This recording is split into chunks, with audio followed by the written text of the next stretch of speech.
Then Jesus said to the crowds and to his disciples, "The teachers of the law and the Pharisees sit in Moses' seat. So you must be careful to do everything they tell you. But do not do what they do, for they do not practice what they preach. They tie up heavy, cumbersome loads and put them on other people's shoulders, but they themselves are not willing to lift a finger to move them.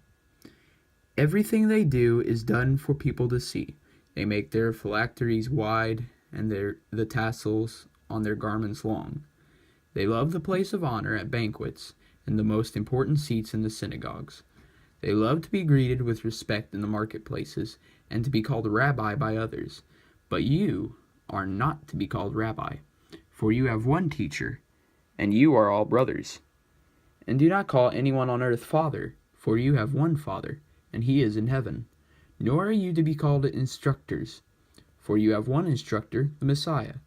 The greatest among you will be your servant, for those who exalt themselves will be humbled, and those who humble themselves will be exalted. Woe to you, teachers of the law and Pharisees, you hypocrites! You shut the door of the kingdom of heaven in people's faces. You yourselves do not enter, nor will you let those who enter who are trying to. Woe to you, teachers of the law and Pharisees, you hypocrites! You travel over land and sea to win a single convert, and when you have succeeded, you make them twice as much a child of hell as you are. Woe to you, blind guides! You say, if anyone swears by the temple, it means nothing, but anyone who swears by the gold of the temple is bound by that oath. You blind fools! Which is greater, the gold or the temple that makes the gold sacred? You also say, if anyone swears by the altar, it means nothing, but anyone who swears by the gift on the altar is bound by that oath. You blind men! Which is greater, the gift or the altar that makes the gift sacred? Therefore, anyone who swears by the altar swears by it and by everything on it. And anyone who swears by the temple swears by it and by the one who dwells in it. And anyone who swears by heaven swears by God's throne and by the one who sits on it. Woe to you, teachers of the law and Pharisees, you hypocrites! You give a tenth of your spices, mint, dill, and cumin, but you have neglected the more important matters of the law, justice, mercy, and faithfulness.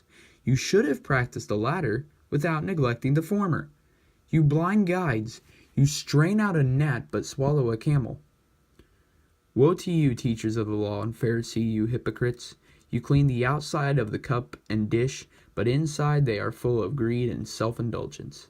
Blind Pharisee, first clean the inside of the cup and dish, and then the outside will be clean. Woe to you, teachers of the law and Pharisees, you hypocrites!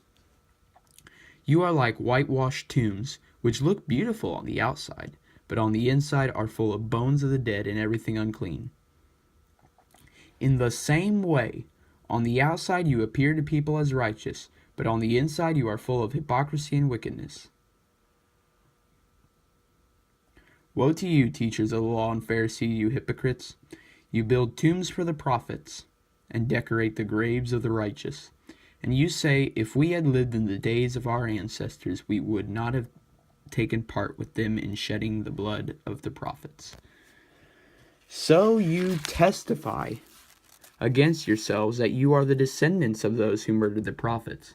Go ahead then, and complete what your ancestors started. You snakes, you brood of vipers, how will you escape being condemned to hell? Therefore I am sending you prophets and sages and teachers. Some of them you will kill and crucify. Others you will flog in your synagogues and pursue from town to town.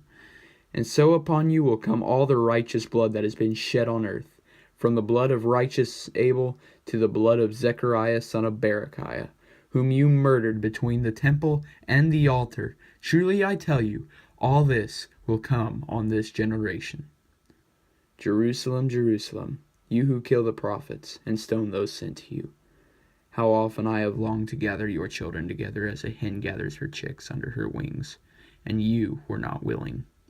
Look, your house is left to you desolate, for I tell you, you will not see me again until you say, Blessed is he who comes in the name of the Lord.